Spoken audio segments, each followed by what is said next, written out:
নমস্কাৰ টাইমিটৰ দৰ্শকসকলৰ বাবে এই মুহূৰ্তত এটা ভাল খবৰ লৈ আহিছো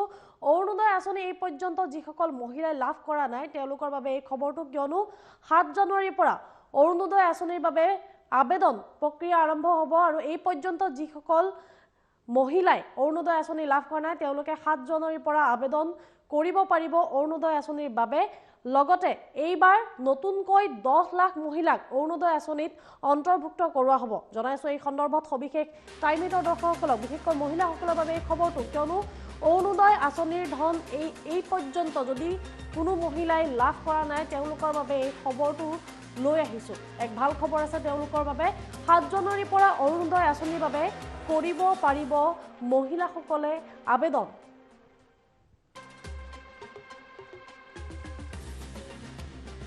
10 লাখ নতুনকৈ মহিলাক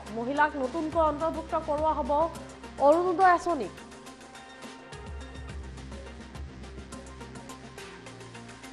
31 মাৰ্চৰ ভিতৰত অৰুণোদয়ত অন্তৰ্ভুক্ত হ'ব 10 লাখৰো অধিক মহিলা 7 জানুৱাৰীৰ পৰা ইতিমধ্যে আবেদন প্ৰক্ৰিয়া আৰম্ভ কৰিব চৰকাৰ ইতিমধ্যে এই কথা ঘোষণা কৰা হৈছে বিভিন্ন পদ্ধতিৰে নিৰ্বাচন কৰি অন্তৰ্ভুক্ত কৰা হ'ব হিতাধিকাৰীসকলক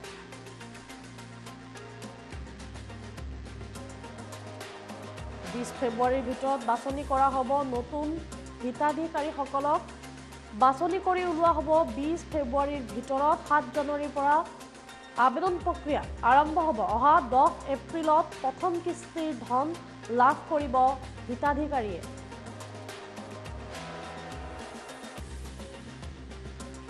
দীনদয়াল দিব্যাংগ আঁচনিৰ হিতাধিকাৰীসকলেও পাব অৰুণোদয় ধন বহুকেইটা নতুন আঁচনিৰ ব্যক্তিও অৰুণোদয় ধন লাভ কৰিব ইন্দিৰা মিৰি বিধৱা পেঞ্চন লাভ কৰা মহিলাসকলেও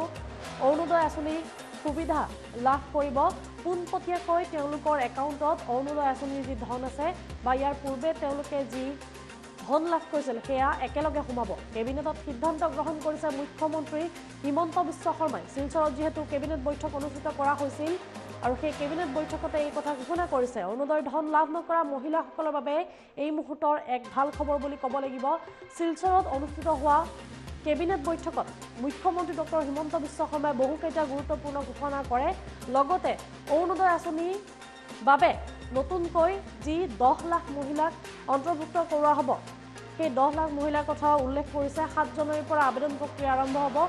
20 ফেব্ৰুৱাৰীৰ ভিতৰত তেওঁলোকে যি যোগ্য হিতাধিকাৰী আছে তেওঁলোকক বাছনি কৰি উলোৱা হ'ব আৰু 31 মাৰ্চৰ ভিতৰত অন্তৰ্ভুক্ত হ'ব নতুনকৈ অৰুণোদয় আঁচনিত 10 লাখকৈ অধিক মহিলা সৰ্বমুঠ এই পৰ্যন্ত অৰুণোদয় আঁচনিৰ ধন লাভ কৰিব 27,77,000 মহিলাই এই আঁচনিৰ সুবিধা লাভ কৰিব আৰু বিভিন্ন পদ্ধতিৰে নিৰ্বাচন কৰি অন্তৰ্ভুক্ত কৰোৱা হ'ব হিতাধিকাৰীসকলক 20 ফেব্ৰুৱাৰীৰ ভিতৰত বাছনি কৰা হ'ব নতুন হিতাধিকাৰী কেৱল অৰুণোদয় আঁচনিৰ বুলিয়ে নহয় দিব্যাংগসকলৰ বাবে যি আঁচনি খোলা হৈছিল চৰকাৰৰ তৰফৰ পৰা সেই দিব্যাংগসকলেও অৰুণোদয় আঁচনিৰ সুবিধা লাভ কৰিব বুলি উল্লেখ কৰিছে লগতে ইন্দিৰা মিৰি বিধৱা পেঞ্চন যিসকল মহিলাই লাভ কৰে তেওঁলোকেও তেওঁলোকৰ একাউণ্টতো পোনপটীয়াকৈ অৰুণোদয় আঁচনিৰ ধন সোমাব বুলি মুখ্যমন্ত্ৰী হিমন্ত বিশ্ব শৰ্মাই এই কথা উল্লেখ কৰিছে আজিৰ কেবিনেটত আমি লোৱা প্ৰথম সিদ্ধান্তটো হ'ল যে আমি অহা 31 মাৰ্চ তাৰিখৰ ভিতৰত অসমত 10,57,516 গৰাকী নতুন অৰুণোদয় হিতাধিকাৰী সংলগ্ন কৰিবলৈ আমি সিদ্ধান্ত লৈছোঁ এই মুহূৰ্তত আমাৰ অসমত অৰুণোদয় বেনিফিচিয়াৰী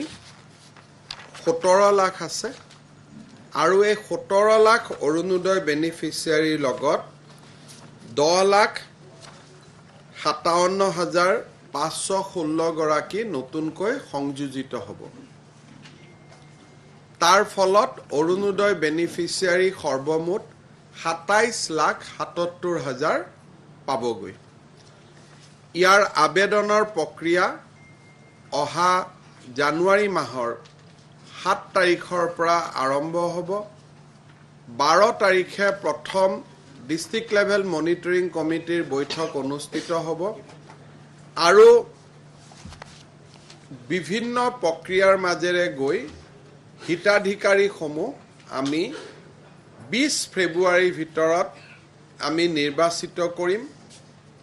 কাৰোবাৰ ওজৰ আপত্তি আদি শুনাৰ পিছত আমি বহাগ বিহুৰ আগতে 10 এপ্ৰিলৰ যিটো ইনষ্টলমেণ্ট দিওঁ সেই ইনষ্টলমেণ্টত এই অতিৰিক্ত 10,57,000 বেনিফিচিয়াৰীয়ে অৰুণোদয় আঁচনি পাব পাৰিব এই গোটেই with this addition of 10,57,000 beneficiary আমাৰ অৰুণোদয় আঁচনিত এতিয়া annual outgo will be 4,000 crores হ'বগৈ তাৰমানে এই গোটেই মানুহখিনিক যেতিয়া আমি অৰুণোদয় দিব যাম তেতিয়া আমাৰ annual outlay for Orunodoi will become 4,000 crores এইটো অসমৰ মই ভাবো যে দেশৰ ভিতৰতে এটা অন্যতম বৃহত্তম ডিবিটি স্কিম